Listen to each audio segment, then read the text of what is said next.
आकाशवाणी भोपाल से प्रस्तुत हैं प्रादेशिक समाचार।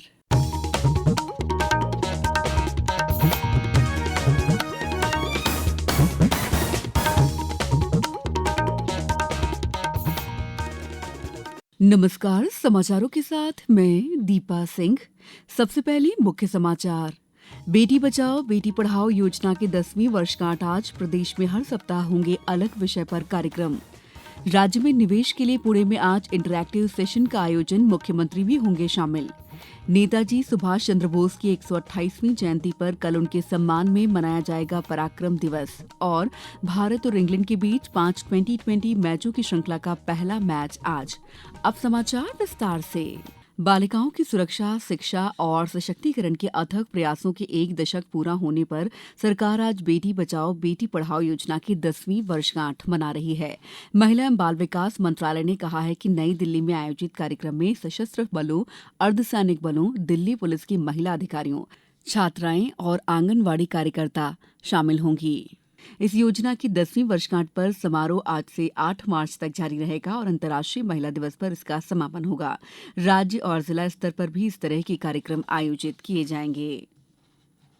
वहीं प्रदेश में बेटी बचाओ बेटी पढ़ाओ पहल के 10 वर्ष पूरे होने पर आज से 8 मार्च तक सभी जिलों में विभिन्न गतिविधियों और जागरूकता कार्यक्रमों का आयोजन किया जाएगा।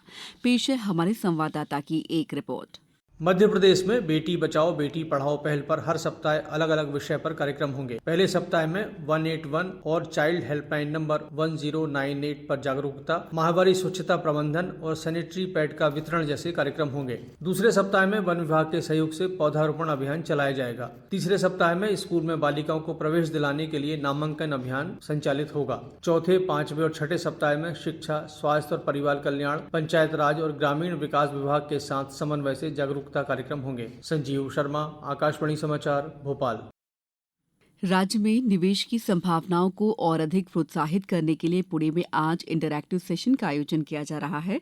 मुख्यमंत्री डॉ मोहन यादव इस सत्र में उद्योग जगत के प्रमुख प्रतिनिधियों, निवेशकों के साथ सीधा संवाद करेंगे।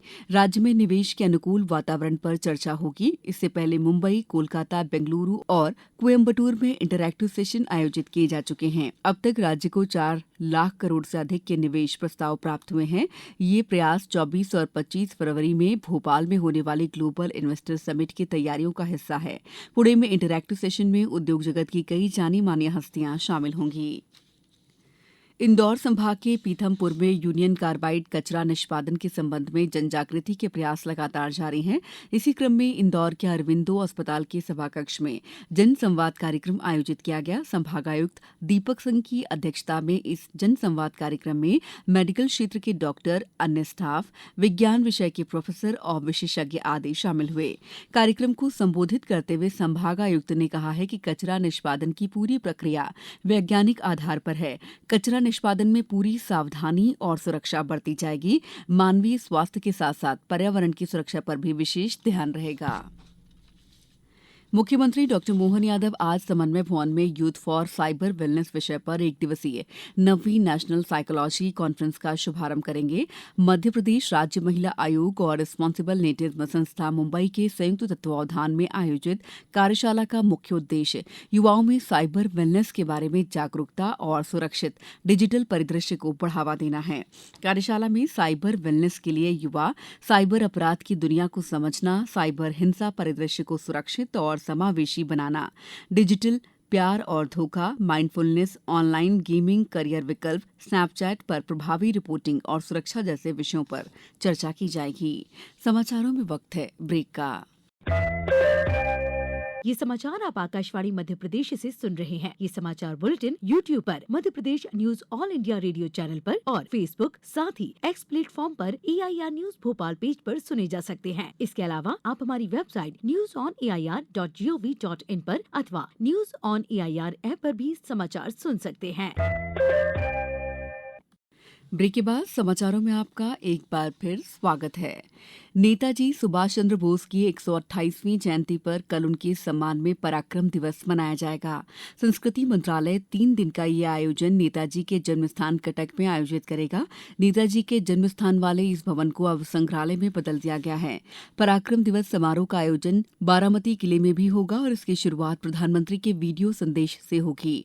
इस अवसर पर नेताजी के जीवन पर आधारित एक पुस्तक, फोटो और एक प्रदर्शनी का लोकार्पण होगा। उत्तर प्रदेश सरकार के राज्य मंत्रिमंडल की विशेष बैठक आज प्रयागराज में होगी। इसमें राज्य मंत्रिमंडल के सभी 54 मंत्रियों को आमंत्रित किया गया है। उधर 29 जनवरी को मौनी अमावस्या के अवसर पर प्रयागराज में महाकुंभ में भाग लेने के इच्छुक श्रद्धालुओं और तीर्थयात्रियों की भारी भीड़ को देखते हुए भारतीय रेलवे ने उचित प्रबंध किए हैं।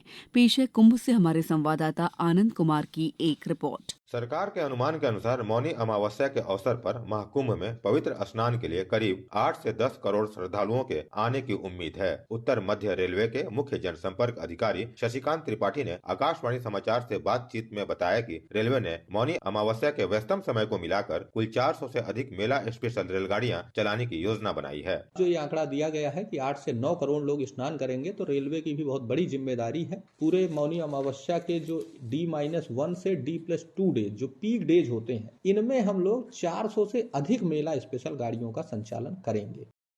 प्रदेश के सभी शासकीय प्राथमिक और माध्यमिक विद्यालयों में अध्ययनरत कक्षा 2 से 8 के विद्यार्थियों के जिला स्तरीय शैक्षिक ओलंपियाड का आयोजन आज और कल प्रदेश के प्रत्येक विकासखंड मुख्यालय पर किया जा रहा है।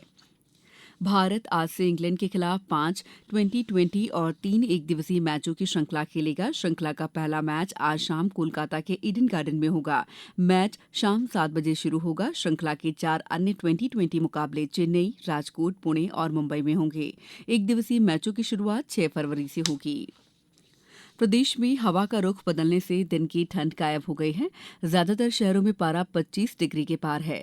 धूप भी तेज है। पिछले कुछ दिन से प्रदेश के मौसम में काफी बदलाव हुआ है। जिन शहरों में दिन में पारा 20 डिग्री के नीचे था और शीतलहर चल रही थी, वहां पर ठंड का असर नहीं है।